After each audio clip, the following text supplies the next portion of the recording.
ఏంటి త్రిపుర? నేను ఇలా అగ్రిమెంట్ మీద సంతకం పెట్టి డబ్బులు తీసుకున్నానని మా చెల్లెలు గాయత్రికి తెలియకూడదు.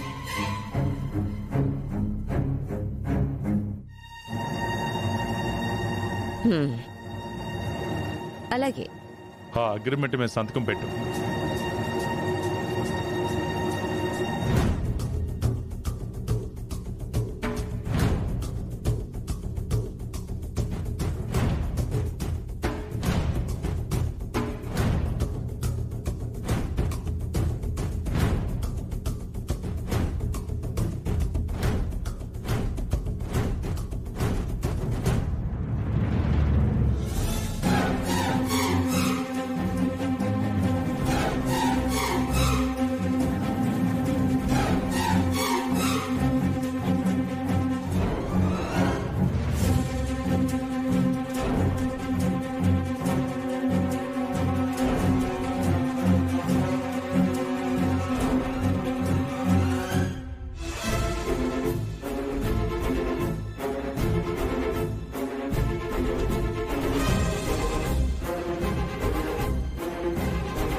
తీసుకో.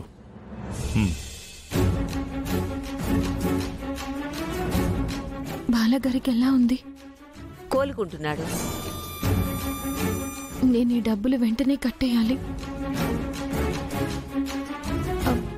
ఒక అరగంట సమయం ఇస్తే కట్టేసి వచ్చేస్తాను. నువ్వు మళ్ళీ ఇక్కడికి రావాల్సిన అవసరం లేదు. మా కన్నయ్యని అబ్జర్వేషన్ అయిపోగానే డిశ్చార్జ్ చేసి ఇంటికి తీసుకువెళ్ళిపోతాం. నువ్వు నీ పని చూసుకొని రేపటి నుంచి ఇంటికి వచ్చేయి. అలాగేనండి.